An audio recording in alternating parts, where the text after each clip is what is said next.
आप सभी का SR success towards channel में स्वागत है। हम पढ़ रहे हैं चैप्टर 5 पृष्ठ रसायन सरफेस केमिस्ट्री। आज का हमारा टॉपिक है कोलाइडी का रक्षण एवं स्वर्ण संख्या, पायस या फिर इमल्शन। तो आज के टॉपिक को समझने के लिए और इसे इजी बनाने के लिए आप मैं सीमा मैम के साथ वीडियो के अंत तक बने रहिए, ताकि आज के टॉपिक को समझने में आपको आसानी हो। और इसकी पिछली वीडियो यदि आपने नहीं देखी है तो डिस्क्रिप्शन में सभी वीडियो की लिंक्स दी गई है, वहां से आप वीडियो देख सकते हैं। तो चलिए आज की क्लास स्टार्ट करते हैं। तो कोलाइडी का रक्षण एवं स्वर्ण संख्या, जो कि कोलाइडी विलयनों के गुण में शामिल है। तो कोलाइडी विलयन के गुण में हमने देखा कि कोलाइडी विलयन विषमांगी प्रकृति प्रदर्शित करते हैं। इनका कणों का आकार जो है वास्तविक विलयन और निलंबन के बीच का आकार होता है। अणु संख्या गुणधर्म का मान कम होता है। कोलाइडी विलयन का रंग कोलाइडी कण के आकार पर निर्भर करता है। ब्राउनी गति टिंडल प्रभाव दर्शाते हैं। कोलाइडी कणों पर आवेश धनावेश ऋणावेश होता है। वैद्युत कण संचलन, स्कंदन या ऊर्णन, ये सभी कोलाइडी विलयनों के गुण हैं। तो आज हम देखते हैं कोलाइडी विलयन के गुण में कोलाइडी का रक्षण एवं स्वर्ण संख्या। तो कोलाइडी का रक्षण, द्रव स्नेही कोलाइडी की उपस्थिति से द्रव विरोधी कोलाइडी विलयन पर विद्युत अपघट्य का स्कंदन प्रभाव कम हो जाता है। यानी कहने का तात्पर्य यह है कि द्रव स्नेही कोलाइडी की उपस्थिति द्रव विरोधी कोलाइडी को स्थायित्व प्रदान करती है तथा विद्युत अपघट्य के स्कंदन प्रभाव से उसका रक्षण करती है। इस घटना को द्रव विरोधी कोलाइडी का रक्षण तथा द्रव स्नेही कोलाइडी को रक्षी कोलाइड कहते हैं। मतलब कि जो द्रव विरोधी कोलाइडी विलयन होगा, यदि हम उसमें विद्युत अपघट्य की मात्रा डाल देते हैं तो स्कंदन हो जाता है। तो उस स्कंदन को रोकने के लिए द्रव स्नेही कोलाइडी की उपस्थिति आवश्यक है। तो इससे यह घटना जो द्रव विरोधी कोलाइडी है ये का रक्षण कहलाएगी और द्रव स्नेही कोलाइड उस का रक्षी कोलाइड कहलाएगा।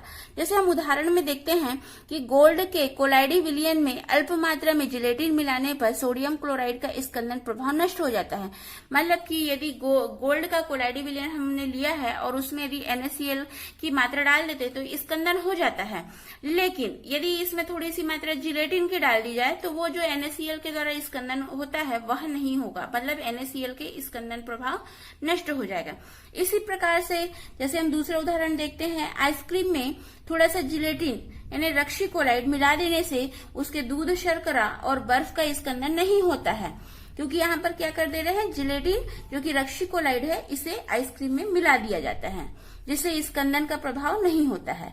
थर्ड उदाहरण देखते हैं, जैसे काली स्याही बनाते समय उसमें बबूल का गोंद जो कि रक्षी कोलाइड है उसको मिलाने से उसमें उपस्थित कणों का स्कंदन नहीं हो पाता है। आगे देखते हैं स्वर्ण संख्या। स्वर्ण संख्या क्या है? तो जैसे हमने अभी देखा कि रक्षी कोलाइड शब्द आया, जो रक्षी कोलाइड क्या कर रहा है, द्रव विरोधी कोलाइड को स्थायित्व प्रदान करने के लिए उसको जो द्रव स्नेही कोलाइड की उपस्थिति में विद्युत अपघट्य के स्कंदन के प्रभाव को रोक दे रहा है। तो वह पदार्थ रक्षी कोलाइड कहला रहा है। तो रक्षी कोलाइड की रक्षण क्षमता अलग अलग होती है। जो जिगमोंडी नाम के साइंटिस्ट थे उन्होंने रक्षण क्षमता को व्यक्त करने के लिए एक विधि विकसित की जिसे स्वर्ण संख्या या गोल्ड नंबर कहते हैं। तो इसको इस प्रकार से परिभाषित किया गया है कि किसी रक्षी कोलाइड की मिलीग्राम में वह मात्रा जो दिए हुए गोल्ड कोलाइडी विलयन के 10 ml आयतन में मिलाने पर उसका 1 ml 10% NaCl विलयन द्वारा होने वाले स्कंदन को रोकने में पर्याप्त हो, स्वर्ण संख्या या गोल्ड नंबर कहलाती है। इसको हम इस प्रकार से समझते हैं कि जैसे मान लीजिए कि हमको गोल्ड कोलाइडी विलयन का 10 ml आयतन दिया गया है और उसमें 10% NaCl का 1 ml यदि हम डालते हैं तो उसको रोकने के लिए जो भी रक्षी कोलाइड डाला जाएगा उसमें उसको मिलीग्राम में लेना होगा।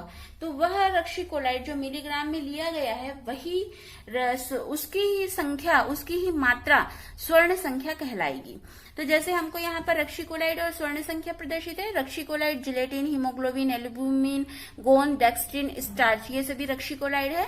तो जिलेटिन का स्वर्ण संख्या 0.005 से 0.01, हीमोग्लोबिन की स्वर्ण संख्या 0.03 से 0.07, एल्ब्यूमिन की स्वर्ण संख्या 0.08 से 0.10, गोंद की स्वर्ण संख्या 0.10 से 0.15, डेक्स्ट्रिन की स्वर्ण संख्या 6 से 20 और स्टार्च की स्वर्ण संख्या 20 से 25 है। तो यहाँ पर जो द्रव स्नेही कोलाइड के लिए स्वर्ण संख्या जितनी भी कम होगी, रक्षण क्षमता उतनी ही अधिक होगी। यानी कि यहाँ पर हमको जो टेबल में प्रदर्शित है कि जिलेटिन की स्वर्ण संख्या सबसे कम है, तो ये सबसे अधिक यानी कि सर्वोत्तम रक्षी कोलाइड होगा।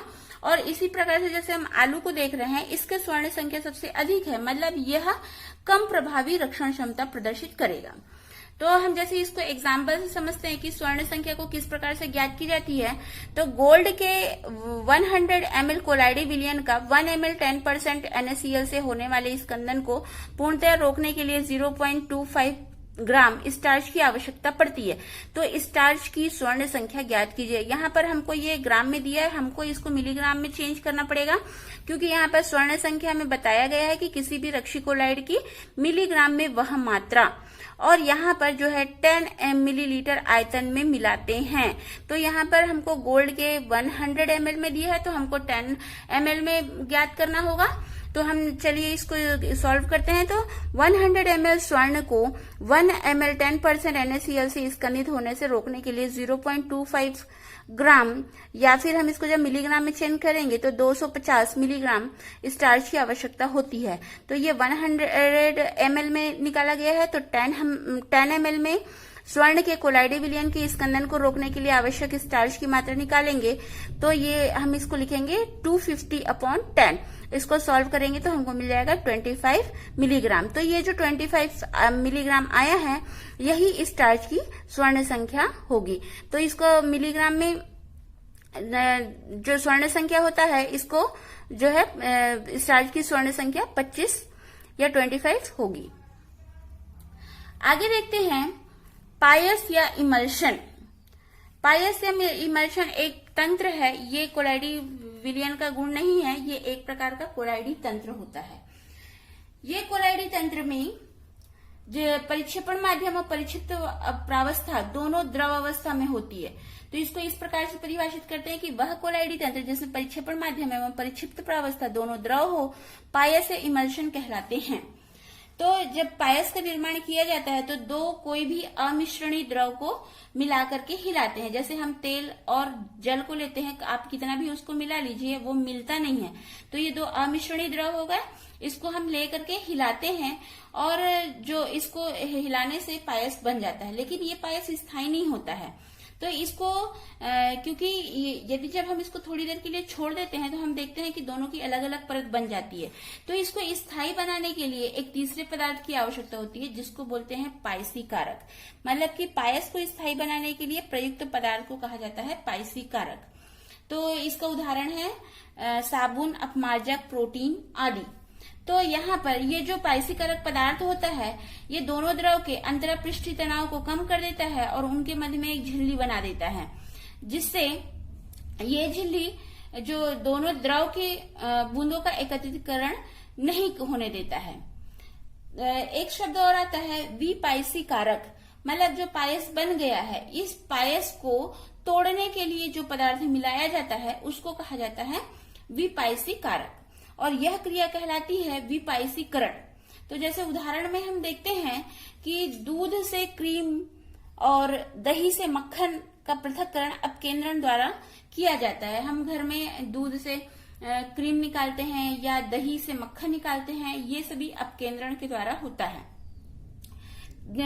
सेकेंड उदाहरण देखते हैं, जैसे तेल में जल के पायस को अल्कोहल या निर्जलीकारक पदार्थ मिला करके अलग अलग किया जा सकता है। आगे देखते हैं पायस के प्रकार। पायस दो प्रकार के होते हैं, जल में तेल का पायस और दूसरा तेल में जल का पायस। तो इसमें जो तेल की बूंदें होती है वो जल में वितरित होती है। जैसे हम चित्र में देख रहे हैं, यहाँ पर जल में तेल का पायस का चित्र शो है। तो यहाँ पर जल की मात्रा अधिक है और ये इसमें तेल की कुछ बूंद है, और यहाँ तेल में जल का पायस में यहाँ पर तेल की मात्रा अधिक है जिसमें जल की कुछ बूंदें हैं। तो इस प्रकार से इसमें इसका उदाहरण होगा, जो जल में तेल का पायस है इसका उदाहरण होगा दूध या फिर वैनिशिंग क्रीम। इसको सांकेतिक रूप से ऑयल इन वाटर यानी कि O/W ऐसा लिखते हैं, और इसका उदाहरण है कोल्ड क्रीम या कॉड लीवर ऑयल। तो इसको जो है सांकेतिक रूप से वाटर इन ऑयल लिखते हैं, यानी कि W/O। O। तो इस प्रकार से ये पायस दो प्रकार के होते हैं। पायसों के गुण, पायसों के गुण में जो परिक्षिप्त प्रावस्था के कणों का आकार होता है ये 1000 एंगस्ट्रॉम से 10,000 एंगस्ट्रॉम होता है, क्योंकि पायस में भी परिक्षिप्त प्रावस्था और परिक्षेपण माध्यम होता है। तो परिक्षिप्त प्रावस्था के कणों का आकार 1000 एंगस्ट्रॉम से 10,000 एंगस्ट्रॉम तक होता है। सेकंड है कि परिक्षेपण माध्यम मिलाकर तनु करना, यानी कि किसी भी पायस को परिक्षेपण माध्यम को और अधिक मिला करके पायस को तनु किया जा सकता है। थर्ड पॉइंट है कि दोनों द्रवों का पृथक्करण, मतलब कि पायस जो है दो द्रव के मिलने से बनता है, तो इसमें पायस को अत्यधिक ठंडा करके या फिर उबाल करके या फिर अपकेंद्रण के द्वारा या किसी विद्युत अपघट्य पदार्थ की अत्यधिक मात्रा मिला करके दोनों द्रवों का पृथक्करण किया जा सकता है। फोर्थ है ब्राउनी गति एवं टिंडल प्रभाव। तो जो पायस होते हैं ये ब्राउनी गति और टिंडल प्रभाव दर्शाते हैं। फिफ्थ पॉइंट है सामान्यतः ऋणावेशित। पायस में बूंदे सामान्यतः ऋणावेशित होती है और इसको विद्युत अपघट्य के द्वारा अवक्षेपित भी किया जा सकता है। तो यहाँ पर पायस के ये गुण देखे हमने। पायस का उपयोग किस में किया जाता है, तो इसके अनुप्रयोग है। तो पायस के उपयोग जो है फर्स्ट साबुन और अपमार्जकों की कार्यविधि को पायसीकरण के आधार पर समझाया जा सकता है। सेकेंड कि कई दवाइयां पायस के रूप में रहती है, जैसे कॉड लीवर ऑयल। थर्ड संक्रमणकारी जैसे फिनाइल, डेटॉल, लाइजोल, इसको जो जल में मिलाने पर जल में तेल के समान पायस बनता है। और फोर्थ दूध, जो कि हमारे भोजन का महत्वपूर्ण घटक है, वास्तव में ये जल में वसा का पायस होता है। और नेक्स्ट है पॉइंट धातु अयस्कों को सांद्रण की झाग उत्प्लावन विधि भी पायसीकरण के सिद्धांत पर आधारित होता है। तो आज का टॉपिक आपको समझ में आया तो लाइक कीजिए, सब्सक्राइब कीजिए, वीडियो को शेयर कीजिए।